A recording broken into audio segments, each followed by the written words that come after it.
En 3 minutes pour retracer son parcours, avant de lui laisser longuement la parole et de vous laisser aussi longuement la parole pour des questions. Donc d'abord un petit portrait objectif. Donc de son vrai nom, Robin s'appelle Pascal Gindre, bravo. Et il doit son surnom à sa ressemblance avec l'acolyte de Batman. Donc 44 ans, graphiste à Bayard depuis 20 ans, Grain de Soleil, Mes Premiers J'aime lire, Youpi et Poppy. Illustrateur dans les revues de Bayard, de Poppy à Pèlerin en passant par Astrapi, Youpi, Philotéo, Les Belles Histoires, Panorama et j'en oublie peut-être. Co-auteur de dizaines de livres pour enfants, de centaines peut-être Dizaines, cinquantaine. Ah, cinquantaine, une demi-centaine on va dire. Chez une palanquée d'éditeurs, hein, pas que Bayard, un grand nombre d'éditeurs on va dire. Il vit à la campagne dans un petit village de l'Essonne où il a fait agrandir sa maison pour abriter le demi-millier de carnets de croquis qu'il a noircis durant les 30 dernières années. Ses maîtres en illustration sont Sampé, Blackman et Quentin Blake. Alors un portrait un peu plus subjectif. Robin est juste quelqu'un d'énervant, parce que maintenant, non content d'étaler son talent en croquant, il écrit. Et sans détour, il écrit du lourd.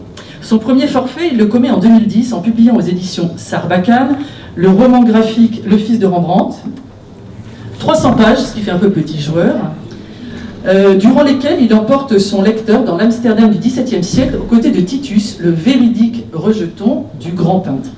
L'idée étant de raconter le père à travers les yeux du fils. En 2011, soit 2 ans avant l'élection du pape François, mu par un sens reconnu du marketing, ou par l'Esprit Saint, enfin il va nous en dire un peu plus, il se lance dans un nouveau roman graphique ayant pour héros Saint François d'Assise. C'est Poverello mais quand même 600 pages. Tout à fait. Encore du lourd, mais tout en légèreté, finesse et humour. Alors, première question, Robin, sens du marketing ou vision divine? Pourquoi un livre sur Poverello? Alors déjà, quand même, merci. Je trouve qu'il y a plein de choses très justes qui ont été dites. On pourrait presque arrêter. C'est quand même un habitué des interviews, donc... Rien que pour ça, je suis content d'être venu, d'avoir pris un petit peu sur moi. Pour répondre à la question du marketing, alors oui, c'est pas vraiment comme ça que j'ai fonctionné, on va dire. Cette histoire, elle a commencé par une histoire d'amour, en fait. C'est-à-dire que, alors je vais pas vous la faire amour mystique avec François parce que c'était pas comme ça. C'était une fille blonde, plutôt jolie, yeux bleus, que j'avais découvert, j'étais un peu amoureux. Et quand on est un peu amoureux, elle m'a proposé de faire du jogging. Je me dis, facile, le jogging, j'adore. Je fais ça souvent, donc je suis allé m'acheter des chaussures. On a fait du jogging, et puis ça se voit un peu plus souvent, et puis je lui dis, samedi soir, ça te dirait qu'on se voit? Et elle me dit, non, j'ai frat. Alors, ah ouais, frat, c'est quoi frat? Et elle faisait partie d'une fraternité franciscaine. Donc comme quand on est amoureux, on est précaire à beaucoup de choses, je dis, ouais, fraternité, c'est super ça, moi j'aimerais bien. Et donc je me suis retrouvé dans une fraternité franciscaine. Donc, en 2 mots, une fraternité franciscaine, qu'est-ce que c'est? C'est un groupe de discussion, réflexion, on est une dizaine de personnes, et on parle de société, de problèmes personnels, de problèmes de famille, avec les enfants, et tout ça avec un éclairage un peu franciscain. Donc il y a un frère franciscain qui accompagne le groupe, et régulièrement revient l'histoire de François sur le tapis. Et c'est là que j'ai découvert un nouveau visage de François. Moi je connaissais François parce que j'avais travaillé à Grain de Soleil. J'avais l'image d'un saint, donc un petit bonhomme bien gentil qui parlait aux oiseaux, qui parlait aux loups, mais qui était quand même quelque chose de très gentil et très lointain. Donc j'étais pas... je le trouvais sympa, mais sans plus. Et j'ai découvert un personnage qui était quand même beaucoup plus haut en couleur et beaucoup plus fort que ce à quoi on peut le réduire, ou en tout cas quand on en parle pour les enfants. Donc c'est un personnage du XIIe siècle qui était... Alors c'est une période quand même assez troublée, le XIIe siècle au Moyen-Âge. C'est une période quand même où il y a des révolutions contre les seigneurs des châteaux. Donc lui, François, il est en plein là-dedans. C'est les commerçants qui en ont marre d'être taxés, et ils prennent leur ville aux mains des nobles, ils mettent les nobles dehors. Et donc ils sont super contents. Lui, il est là-dedans, il veut devenir un noble, il veut devenir un chevalier, il veut devenir riche, et ça marche plutôt assez bien pour lui. Il est super connu dans sa ville d'Assise. Et quand ça commence à se corser avec les voisins de Pérouse, avec qui, là où les nobles se sont réfugiés, il se fait acheter un cheval, une belle armure, et il fonce tête baissée. Sauf que, grosse défaite, il se retrouve prisonnier pendant 1 an, il tombe malade, et c'est pas du tout ce qu'il avait prévu. Et donc ce François-là, moi je le trouvais assez touchant. Enfin, il est dépressif, il est grande gueule, il fait n'importe quoi. Et du coup, il m'est paru assez sympathique. En parallèle de ça, je trouvais que ces questions que sa vie nous pose, nous renvoie, c'est des questions qui sont assez contemporaines. C'est-à-dire que la question de l'argent, du pouvoir, c'était quelque chose qu'on voyait beaucoup dans les médias quand on avait un président un peu qui s'affichait éhontément son bling-bling, etc. Que la publicité nous renvoie quand même beaucoup cette image-là de quand on a réussi sa vie, c'est que voilà, on a de belles voitures, on a des belles fringues, on a voilà, super et tout. Mais c'était pas que ça, c'était aussi à toutes les échelles. Moi, quand je rencontrais des enfants dans des écoles, un truc qui venait très très vite et qui était très important pour eux, c'est combien tu gagnes. Et alors, moi je ne l'ai pas fait, mais François Place, qui est un autre illustrateur, me disait, moi au début, quand je disais en vrai mon salaire, ça les intéresserait plus trop de savoir ce que je faisais, etc. Par contre, si je leur disais que j'avais 4 maisons, 3 voitures, un truc sur la Côte d'Azur, waouh, génial, ça. Comment tu fais ça? Et effectivement, mes petits neveux, pareil, quand ils avaient 12-13 ans, on leur disait qu'est-ce que tu veux faire comme métier? Ils disaient moi j'aimerais bien faire contrôleur aérien. Ah ouais, contrôleur aérien. Ouais, c'est bien payé, on travaille pas trop. Donc voilà, tout ça pour dire que la question de l'argent et la question de la reconnaissance de la gloire me semblait quelque chose qui était assez présent aujourd'hui et parfois un peu la seule voie pour s'évaluer, pour se comparer, Je trouvais que ça manquait un peu d'autres manières de se voir. Et donc je me suis dit, voilà, ce François et cette situation que moi je vois aujourd'hui, je trouve que j'aimerais raconter cette histoire de ce gars-là du XIIe siècle, parce que je pense que ça peut poser des questions. Alors en même temps, tu insistes pour dire que tu n'as pas voulu faire une biographie. Ouais. Tout en respectant la vérité historique. Alors est-ce que tu peux en dire plus? Alors je ne voulais pas faire une biographie parce que voilà, je suis avec la doc. Donc ça c'est les textes sur François, il y a 2 tomes comme ça. Donc ça c'est les éditions franciscaines qui ont regroupé les textes historiques sur François. François, donc au XIIe siècle, il a été reconnu tout de suite, il a été canonisé 3 ans après sa mort. Donc c'est quand même très très peu et peut-être même le seul cas. Et donc quand il a été canonisé, il y avait tous les gens qu'il avait connus qui étaient encore là, et ils ont tous écrit sa vie. Donc ils ont tous écrit comment il était, Et donc on a autant de textes sur François d'Assise que sur Saint-Louis, donc des textes d'époque. Donc il y a vraiment un gros travail, en sachant que ces textes, c'est des textes hagiographiques, des vies de saints.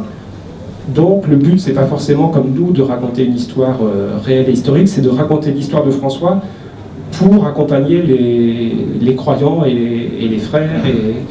Et donc voilà, on peut prendre des libertés, il y a des choses qu'on peut ne raconter, ne pas raconter.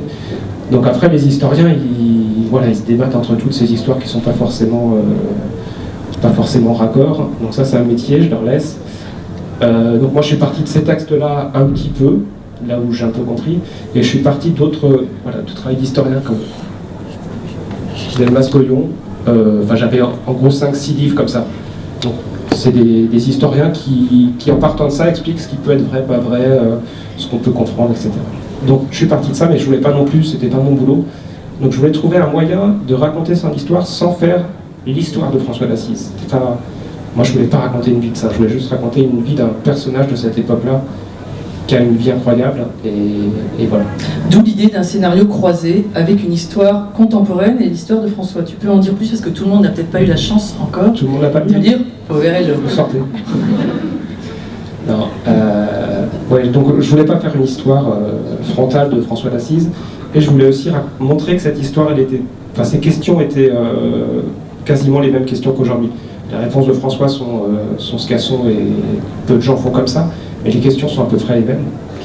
Et donc j'ai imaginé un acteur qui joue François d'Assise, en sachant que je me dis qu'un acteur qui joue un rôle de personnage réel, donc on pourrait imaginer un acteur qui joue Anne Frank, un acteur qui joue Martin Luther King, qui joue même Hitler, ça ne laisse pas indifférent de devoir se faire habiter par une histoire réelle. Donc je me dis, ben voilà, un acteur qui n'a rien à voir avec tout ce qui peut être chrétien, catho, il accepte ça juste pour la gloire et pour le fric. Et donc, on a une histoire qui est l'histoire du tournage avec cet acteur, et dans laquelle, au bout d'un moment, vont s'intercaler les scènes du tournage. Donc, on a l'histoire sur le tournage, puis hop, on a une scène du film, une histoire du tournage, une scène du film, etc. Donc, il y a deux histoires qui se mélangent tout au long de la bande dessinée. Je ne voulais pas faire un message, je voulais pas... Alors, après, voilà, quand j'en parle, quand je le présente, on me dit « Ah ouais, t'as fait une vie de saint ». Non, pour moi, c'est vraiment pas une vie de saint, c'est pas un message pour les chrétiens, c'est pas un message pour vanter les gloires de Saint François. Pour moi, c'est vraiment c'est plus pour poser des questions. Voilà, mon but, c'était plus de soulever des questions que de raconter un truc incroyable et super brillant, etc. Donc les questions que tu évoquais tout à l'heure sur la reconnaissance, la gloire, de l'argent, Ok. Et est-ce que ce livre, selon toi, peut toucher alors les gens d'aujourd'hui, on imagine, les adultes, les jeunes aussi? Est-ce que ça donne une sorte d'actualité et de modernité à Saint-François? Alors moi, quand je l'ai imaginé pour moi, en fait. Donc, en fait, quand j'ai commencé, un peu comme quand j'avais fait l'autre BD, j'en ai parlé à personne. Et je me suis lancé dans mon truc en me disant, je voulais pas avoir de conseils, je voulais pas avoir d'impression, je voulais pas qu'on me dise, ah oui, fais attention, pas trop faire ci, pas trop faire ça. Donc j'ai fait mon truc dans mon coin, sans me demander à qui, enfin si c'était un truc jeunesse, pub adulte, ça c'était pas mon problème. Donc je l'ai fait plutôt pour les adultes, parce que je suis adulte et que je le faisais un peu pour moi. Après, quand on dit ouais, est-ce que c'est pour les jeunes, oui, je crois que pour les jeunes c'est des questions encore plus importantes, quoi.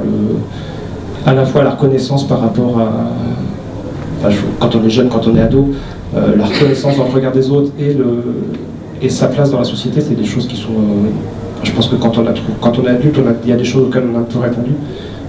Voilà, ils sont en plein dedans. Alors toi, personnellement, qu'est-ce qui t'a touché chez Saint-François? Qu'est-ce que tu retiens de lui? Un passage de son histoire, une phrase, une action? Alors sur François, ce que j'aime bien chez lui, c'est sa joie, enfin, sa espèce de joie, de spontanéité et de choix. Après, dans les passages, vous connaissez sûrement le passage du lépreux. Donc en gros, il commence à être déjà bien paumé, il voit un lépreux, sa première réaction c'est de fuir, parce que quand même les lépreux au Moyen-Âge, un, c'est contagieux, et deux, une fois qu'on est lépreux, hop, on sort de la ville, on va avec les autres lépreux. Donc on quitte sa famille, on quitte ses liens, on est éjecté de la société. Donc lui, il voit un lépreux, il se part dans l'autre sens, et il ne sait pas pourquoi, il se retourne, et il va le voir, et il l'embrasse. Donc après, lui, il interprète ça comme un don de l'esprit ou une rencontre avec Dieu. Toujours est-il qu'une fois qu'il l'a embrassé, il se dit je suis super heureux. Je suis voilà, ce que je détestais, ce qui était inimaginable hier, mais c'est ce qui me rend le plus heureux aujourd'hui. Et du coup, il se décide à aller dans les léproseries et les lépreux. Voilà, je trouve que ça. Et lui, il parle de ce moment-là comme sa conversion, le moment où il change de vie. Et après, dans les textes, il y a un des textes qui est très connu, qui est la prière à Frère Soleil, je ne sais pas si vous connaissez, qui est en fait qui peut être lu comme un poème assez gentil.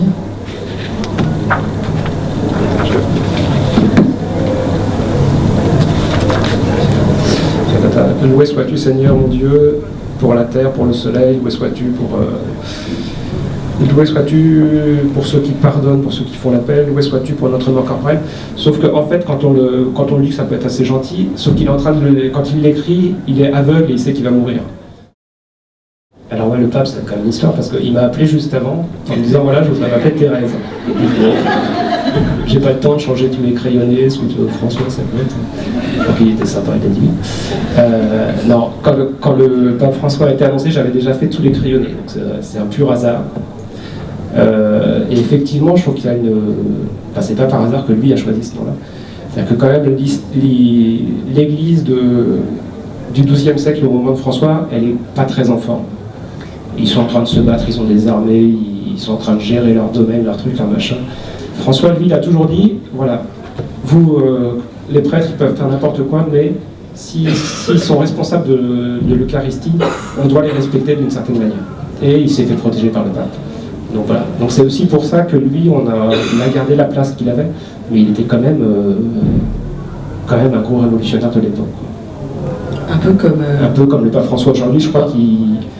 Ben voilà, il y a une tradition de l'Église catholique, il met un petit peu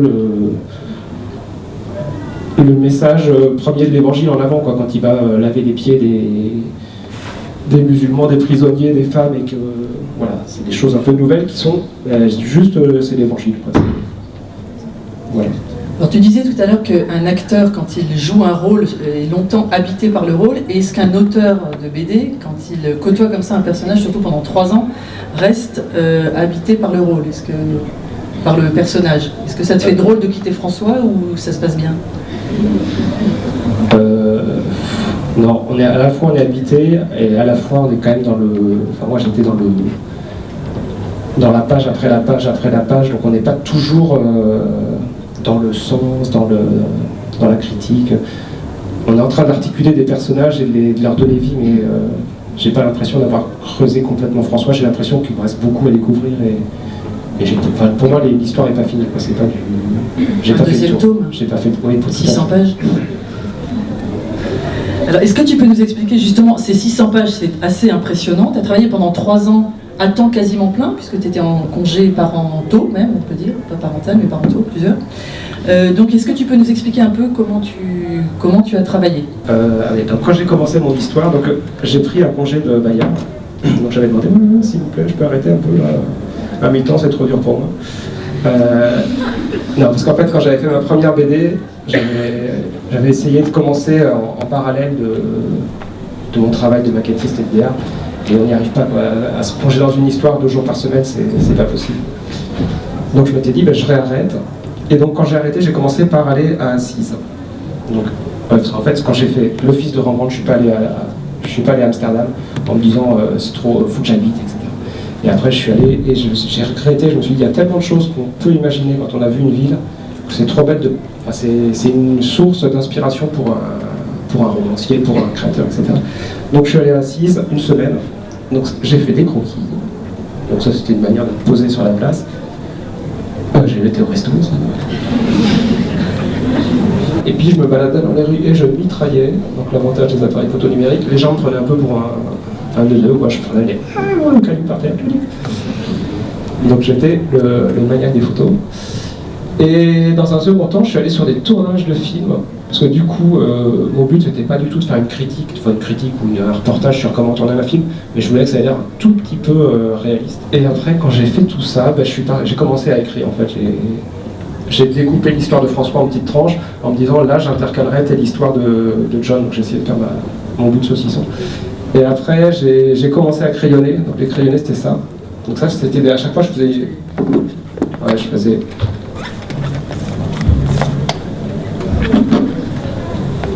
Du coup, je commençais avec une page, je le sortais sur ma photocopieuse, hop, 2 pages, 3 pages, 4 pages. D'accord.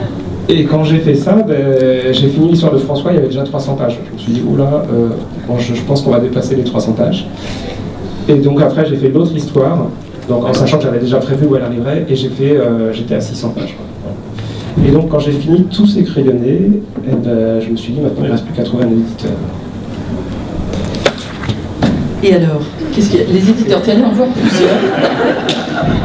Tu es allé donc voir plusieurs éditeurs. Alors, Qu'ont-ils dit face à 600 pages, qui plus est sur un saint du Moyen-Âge? Ouais. Alors, quand j'en étais à cet état-là, donc ça faisait les 2 classeurs qui sont là. Je l'ai fait imprimer, donc ça faisait plus que ça. Ça fait un peu moins peur. Et quand j'avais pris mon congé de Bayard, j'avais dit, voilà, je veux faire une BD. On m'a dit, ah oui, tu nous la montreras. Donc le premier éditeur à qui je l'ai montré, c'était Bayard. Sauf que du coup, quand je l'ai donné à l'éditrice en question, elle l'a lu, elle est tombée malade. Je me suis dit, c'est mauvais signe. Donc voilà, heureusement elle n'est pas morte. Donc quand elle est revenue, elle a montré à Emery, qui est parti. Alors, il est parti chanter. Et à Franck, ils l'ont lu, ils m'ont dit c'est super, on l'a lu d'une seule traite, mais alors vraiment, tu sais, Bayard, on ne fait pas de création, on ne fait pas de BD adulte, on ne fait pas de BD de 600 pages. Donc ça faisait beaucoup pour que Bayard accepte. Donc je suis passé par d'autres éditeurs, d'Argo, qui me disaient super, 600 pages, même pas peu. Ah ouais, mais le côté cadeau, bof, on s'en passe à vendre derrière. Florus, ouais, la BD, nous on en fait, mais pour les enfants. Enfin. Donc un peu dur de trouver un éditeur. Au dernier moment, Casterman était partant et Bayard, par un heureux hasard, ça revient dans les rouages. Puis on dit alors quand même c'est trop bête que Bayard passe à côté de ça. Allez, on prend le risque. On crée une petite case à part, on fera une BD adulte, on fera une BD de 600 pages et puis on verra ce que ça donne. Et du coup, moi j'étais ravi puisque c'était quand même ma première idée, ma première envie. Alors une petite question juste pour revenir sur ton travail. Dans la partie contemporaine du tournage du film, tu as inventé un certain nombre de personnages. Ces personnages, ils viennent d'où? Le propre de tous les romanciers, les écrivains, les auteurs, les trucs, c'est qu'on raconte beaucoup de choses, mais on n'invente pas tout. C'est-à-dire qu'on pique beaucoup de choses dans ce qu'on a vécu, dans ce qu'on connaît autour. Donc moi je suis parti de... Il y a beaucoup de situations qu'on voit dans le livre qui sont des situations que j'ai vécues, d'autostop, Il y a un sans-papier, c'était un copain que j'avais ado qui était sans-papier, qui s'est retrouvé sans-papier par hasard parce qu'il avait oublié de faire ses papiers et voilà, il s'est fait éjecter. Donc il y a plein de situations qui sont des vraies situations que j'ai reformulées pour les faire rentrer dans l'histoire. Et les personnages c'est pareil, donc je suis parti de personnages, quand je me disais ah ouais l'acteur, quelle tête je vais lui donner. Du coup je regardais, déjà je voulais pas que ce soit un vrai acteur parce que ça aurait compliqué l'histoire. Donc je suis parti d'autres personnages et j'ai trouvé Manuel Fiore, c'est un illustrateur de BD. Alors lui je lui ai pas dit. On se connaît un petit peu, on a fait des salles ensemble. Et je trouvais, il a une bonne gueule de champion. Donc lui, voilà, je lui ai donné le rôle de l'acteur qui joue François d'Assise. Ça tombe bien, il est italien, donc tout va bien. Le metteur en scène, c'est un prof de dessin. Alors c'est pas moi qui ai fait le dessin, c'est une autre élève des arts appliqués. J'ai eu aucune photo de lui. Donc lui, c'était un de mes profs de dessin adorés. Donc je me suis dit, s'il y en a un qui dirige le film, ça va être lui. En plus, comme je le fais parler un peu comme si c'était moi, c'est en toute modestie. Ça m'allait. Alors là, c'est le plus beau, c'est le chef opérateur. C'est le mari d'Hélène. Hélène qui a aussi, voilà, vous avez quand même une actrice de bande dessinée dans la salle, puisqu'elle a un rôle dans la bande dessinée. Peut-être un témoignage, Hélène? Elle a tout découvert à la fin. Elle n'a pas de bulle dans la BD en fait. Donc quand même, eux, enfin, donc Fabrice, Hélène et voilà, la script Clémentine, j'ai gardé leur nom parce que je n'avais pas d'idée, parce que je ne voyais pas pourquoi j'allais changer leur nom. Sauf que quand même à la fin, je me suis dit, au fait, je vais peut-être les prévenir. Donc j'avais demandé à Hélène de faire suivre aux autres. Voilà, ça vous dirait si je garde vos prénoms? Enfin sinon j'aurais changé les noms, mais c'était pas grave. Mais... Donc voilà. Mais ils se reconnaissent? C'est assez ressemblant pour qu'ils se reconnaissent ou pas trop? Oui, c'est ça. Ah oui. Donc voilà, c'est un peu les coulisses de... En fait, je crois que c'est un peu comme les... C'est marrant parce que moi, quand j'étais sur les tournages, je me disais, mais c'est exactement la même chose que je fais en bande dessinée, sauf que moi, c'est beaucoup plus simple. Le réalisateur, il a des acteurs qu'on leur voit, qu'on leur corps, qu'on leur tête, et il les fait jouer pour... donc il les a choisis pour ce rôle, et après il les fait jouer. Et je me suis dit, c'est un peu comme... Sauf que moi, quand je veux faire l'attaque du château d'Assise, c'est assez simple, ça prend une demi-journée. En film, je ne peux pas imaginer. Alors, puisqu'on est sur le personnage, traiter le fils de Rembrandt, Titus ou Saint-François, c'est pareil, c'est des personnages qui sont aussi attachants l'un que l'autre? Alors, les deux, je les ai choisis parce que vraiment je les aimais bien. Sauf que Titus, le gros avantage, c'est qu'on connaît très peu de choses de sa vie. Alors Titus, je l'ai choisi parce que c'est le fils de Rembrandt. Je voulais parler de Rembrandt, mais je voulais pareil, pas faire une histoire de Rembrandt de face, donc j'avais trouvé l'artifice ou l'astuce de voir son fils qui est tout petit, qui traîne dans l'atelier, qui voit des choses, qui ne voit pas des choses, qui le raconte à sa manière. Donc ça me permettait une grande liberté de narration. Sur François, c'est moins vrai parce que autant les personnages autour, quand je les fais parler, je suis assez libre, autant quand je fais parler François, voilà, quand il fait un sermon, il faut que ça ait l'air un tout petit peu d'un sermon, donc je fais sur chaque phrase, je me replonge, je vais repartir dans la doc, voilà. Donc c'est un peu plus compliqué quand on est sur François. Par contre, c'est vrai que François, il n'a pas la même... C'est-à-dire que pour moi, Titus, c'est vraiment un personnage historique qui ne sort pas de son époque, qui... Voilà, quand il est mort, l'histoire est un peu finie, alors que François, il a eu des gens qui l'ont suivi, il a des gens qui le suivent encore aujourd'hui. Je connais des frères, des sœurs, etc. Donc j'ai l'impression que c'est quand même une histoire c'est le début d'une histoire qui continue encore maintenant. Et alors sur le travail d'écriture qui, à l'origine, n'est pas ta spécialité, on va dire. Donc tu as choisi d'être très fidèle à la véritable histoire de François, voir à ce qu'on savait, de ce qu'il avait dit, etc. Et tout en modernisant certains dialogues, puisqu'on lit quand même de temps en temps, bon, les petites dames, on va pas y passer toute la nuit, c'est mal barré, hein, ou San Paolo, nous voilà, Tintin, ça c'est pas d'époque. Alors pour la... C'est quoi la marge en fait? Quand est-ce que tu te dis, là je peux y aller, par exemple faire chanter Chantons sous la pluie aux moines, ou ça, voilà, comment tu fais la marge, c'était un peu celle que je voulais. Une fois que j'avais dit que c'était un film, après le metteur en scène, il explique des choses qu'il a pas racontées ou qu'il a racontées de manière un peu burlesque. Après, sur le ton des bulles des personnages au Moyen-Âge, je m'étais un peu inspiré de Kaamelott. Parce que du coup, quand j'ai vu Fabrice, il avait travaillé aussi sur Kaamelott. Donc je suis allé voir Kaamelott et je me dis, oh, c'est super drôle comment il parle. Enfin, je sais pas pour ceux qui ont vu Kaamelott. Ils sont au Moyen-Âge, mais ils parlent comme vous et moi. Et je me dis, évidemment que si je veux que mes personnages du Moyen-Âge aient l'air réels, ils parlaient italien, ils parlaient pas vieux italien, ils parlaient l'italien de leur époque, avec les gros mots de leur époque et les tournures de leur époque. Donc je me suis dit, si on veut être fidèle à cette histoire et à cette époque, il faut parler comme aujourd'hui on parle, avec les vocabulaires, les tournures, voilà, donc je te pousse. Donc voilà, il parle un peu crûment pour des gens d'aujourd'hui, quand c'est des gens crus de là-bas. Enfin voilà, j'ai essayé de retrouver le ton qui correspondrait à des gens de l'époque dans le cadre de l'époque. Donc il ne parle pas vieux François et belle demoiselle. Enfin il y a un peu de demoiseau, mais il y a beaucoup de gros mots. Quand c'est des gens qui disent des gros mots aujourd'hui. Voilà. Alors, dernière question, avant de vous laisser la parole, il y a une rumeur qui court que ta prochaine BD, c'est 900 pages sur Benoît XVI. Ah ouais. C'est vrai? J'hésitais entre Benoît XVI et Thérèse d'Avila, puis... Non. Alors, c'est quoi la vérité?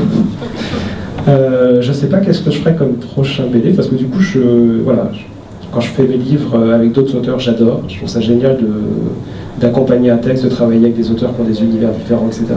Et d'un autre côté, faire des choses tout seul, c'est une découverte pour moi, parce que c'est la deuxième fois, mais c'est quelque chose que j'ai envie de continuer.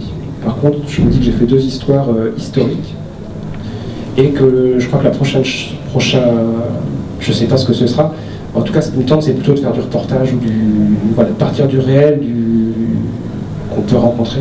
Alors, dans les choses qui... Donc là, c'est une période assez marrante, parce que j'ai fini depuis un an, presque. Donc je suis dans une période où je guette un peu ce qui pourrait m'intéresser et les choses sur lesquelles je pourrais me coltiner pendant 2 ans, 3 ans, je sais pas. Enfin, la question du temps n'est pas très importante, mais en tout cas, avec lesquelles on a envie de vivre assez longtemps. Et je me dis que des choses comme... là, je suis en train de lire un livre de Florence Aubenas sur le cas de Ouistreham, pour ceux qui l'ont lu. Je me dis, voilà, des choses comme ça, c'est génial de s'immerger dans du réel, du quotidien et de ne pas passer par le prisme d'historien, de fantasme.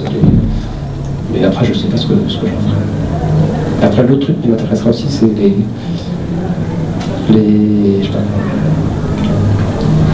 les spirales positives, enfin les spirales, quand les choses s'entraînent en bien. Je me dis, ça, c'est un vrai sujet de... C'est-à-dire?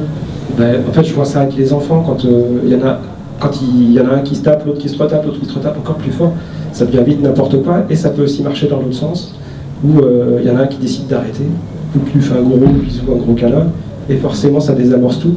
Et je me dis, à toutes les échelles, c'est un peu la même chose, c'est-à-dire que les choix des uns peuvent entraîner les choix des autres, et il y a des choix qui sont positifs et ça peut être aussi bien en politique que l'envie de famille. Donc voilà, ça c'est un truc qui je me dis, si on peut un peu pareil poser des questions sur ce truc-là et que les gens prennent parce que je me dis, on a tous à y gagner. Donc voilà, ça c'est un sujet c'est une intuition, je sais pas. Voilà, mais non, pas de ça en tout cas, ça c'est sûr. En fait là, moi j'ai pas l'impression d'avoir fait une vie de ça. Une question aussi sur la relecture, puisque tu l'as fait relire par un franciscain. Qu'est-ce qu'il t'a fait comme remarque? Est-ce que c'était des remarques de fond et est-ce que tu en as tenu compte? Comment ça s'est passé? Alors je l'ai fait relire à l'étape des crayonnés, donc un frère franciscain qui est aussi prêtre et qui connaît bien son sujet, qui m'avait surtout donné des détails techniques et des erreurs d'histoire, on va dire. Donc il m'avait pointé des amalgames que je faisais, certains que j'avais fait sciemment en me disant, voilà, le problème c'est que raconter l'histoire de François, il faut un petit peu raccourcir, donc j'avais essayé de rapprocher les épisodes, de les raconter. Une fois quand il faisait le Bézo lépreux, il partait directement à la léprosserie avec lui, ce qui me permettait de raconter l'histoire un peu plus, de manière un peu plus fluide. Il m'a dit, ah ben non, ça s'est pas du tout passé, ils se sont séparés juste après. Voilà, il y a des petits détails de, est-ce que c'est lui qui a écrit, est-ce que Sainte-Claire avait effectivement le droit de pauvreté avant sa mort, enfin des petits détails, mais plus des détails d'historiens que des histoires de fond. Et les franciscains d'ailleurs sont plutôt contents, enfin ils t'ont convié à la première foire du livre franciscain quand même.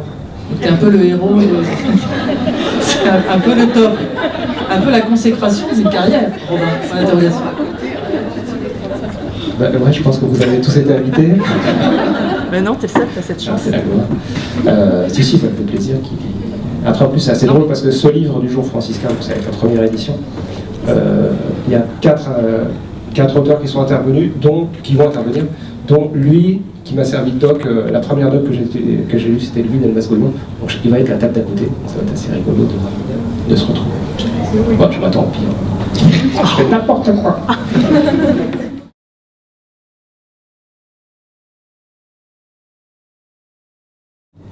Quand on part comme ça sur une histoire historique, c'est que la doc, elle n'est pas si simple que ça à trouver. On trouve beaucoup de docs d'historiens avec des mots, etc., qui vous expliquent toute la vie quotidienne au Moyen-Âge, les relations entre les uns et les autres. Quand on veut trouver un costume du XIIe siècle qui soit à peu près du XIIe siècle, c'est la croix et la bannière. Donc il y avait des miniatures, et puis après quelques docs de films ou de recréation.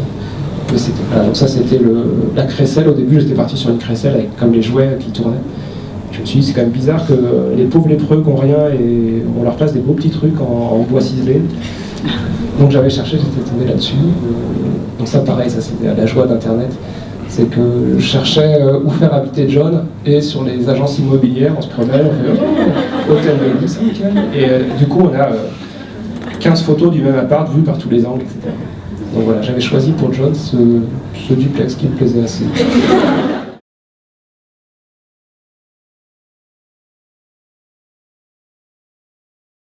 Justement parce que je voulais pas que ce soit un truc pour les cathos. Et que j'avais envie qu'il y ait des gens qui, si on leur avait mis François Latisse, ils auraient fait « Ah ben non, c'est pas pour moi, désolé, je suis croyant ». J'avais envie que ce soit un truc qui puisse tomber entre des mains, qu'il n'y ait pas d'a priori là-dessus.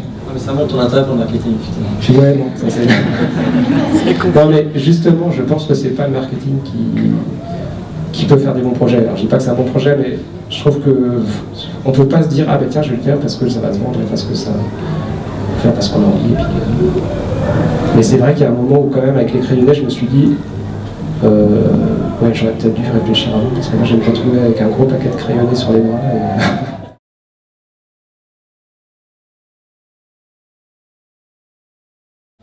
Entre mes premières idées, donc dans les deux histoires qui se répondent, il y a un certain nombre de parallèles. Enfin, après c'est au lecteur d'être intelligent, c'est-à-dire qu'au début j'avais prévu des parallèles un petit peu appuyés, on va dire. Et après, en le faisant, je me suis dit, ben non, faut que le lecteur ait l'impression de découvrir des parallèles. Il y en a qui se découvriront facilement, puis il y en a d'autres auxquels j'ai peut-être même pas pensé que le lecteur fera. Je compte sur les lecteurs intelligents. Donc là-dessus, je me suis pas trop perdu. Après, ouais, je me suis un peu découragé, deux fois en fait. Quand j'ai fini les crayonnés, vraiment, il n'y avait pas d'éditeur il me disait tout, c'est vraiment super bien. En fait. Mais alors, pas pour nous. Je me disais, à la fois je voyais que c'était pas que de la politesse, et à la fois je me disais, je vais me retrouver avec mon truc sur les bras. Et l'autre fois, c'est quand, une fois que Bayard m'avait dit oui, il me restait 6 mois pour finir. Et donc je fais super vite mes planches en couleur. Et j'avais l'impression de travailler comme un fou. Et quand je suis arrivé à la page 300, et j'ai vu que c'était que la moitié, je me suis dit, mais pourquoi 600 pages ?